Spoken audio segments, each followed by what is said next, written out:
Hello everybody, this will be my stadium tour for the San Francisco Giants.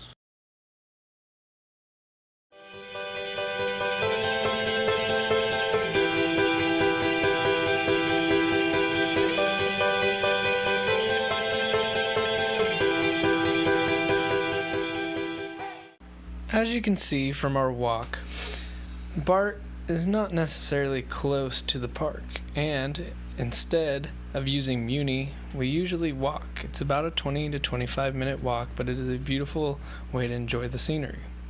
Arriving at the east side, you run into many monuments of past players. This is then followed up by many placards and a nice scenery as we walk to the front of the park.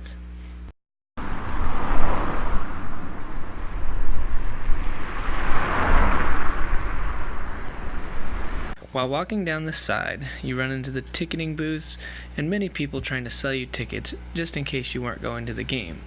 And of course, there's always people trying to sell you gear.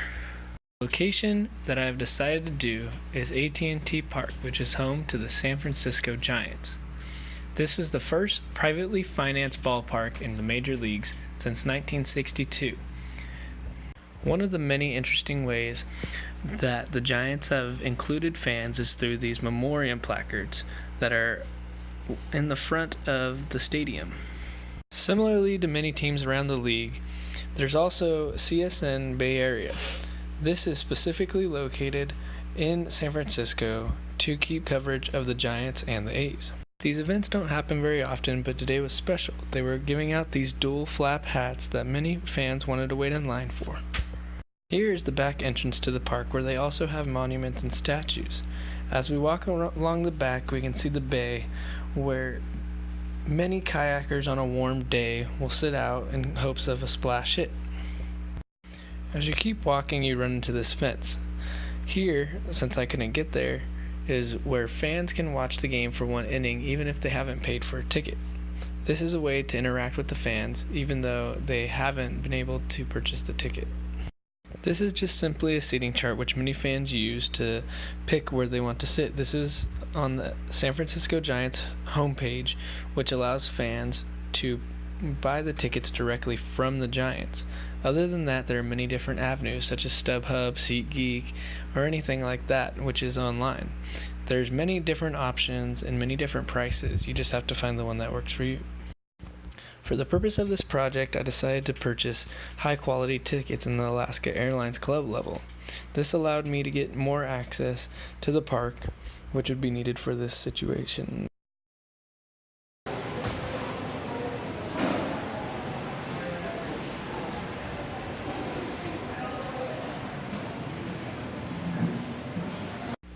As you can see from this picture, these were pretty good seats.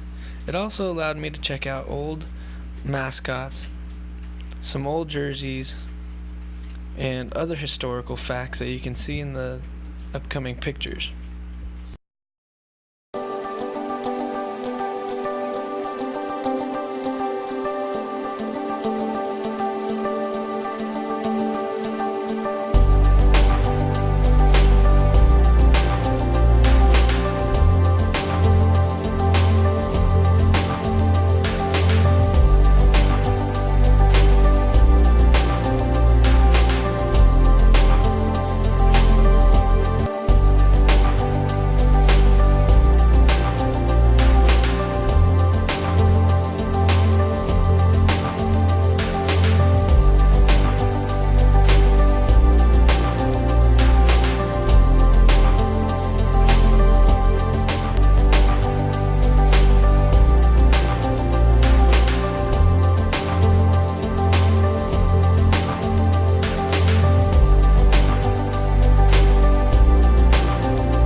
Through all these different mementos, this is a way to interact with fans both old and new, bringing in old history and creating new memories.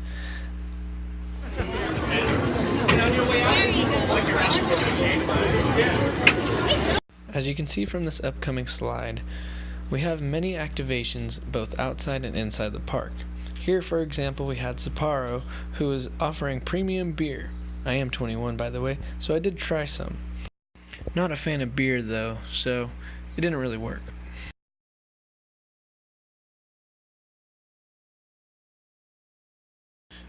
Around the inside of the park, we also saw many different sponsors, such as Toyota, Nuvia, and Ghirardelli. These are all very big and big money generators for the team. This park is very interactive with children, and this is what makes it unique. As you can see here in the Toyota fan zone, it gets little kids playing baseball at an early age, even if they do not fully understand the game. In order to keep them entertained, they also have this Coke bottle which contains about 3 to 4 slides in it. By keeping children involved, it keeps the parents happy and able to enjoy the game. In the outfield section, there's many different forms of signage to stay aware of home run balls entering the area. And wherever you go, of course somebody's trying to sell you something. And for here, it's a raffle. As you can see, the jackpot is behind you, and the scoreboard has many different types of sponsors. I mean, can you count how many there is there? And of course you're gonna get hungry, so if you keep walking out past the scoreboard, you run into this.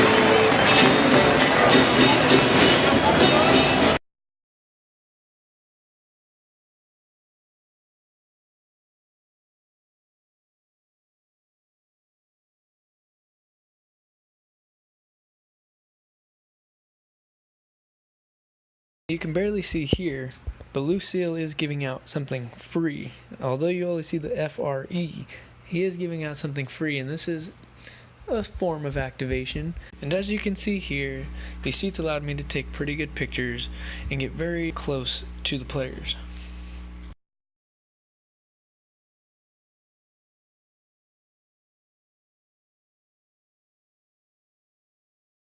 As you can see from this, I used BART.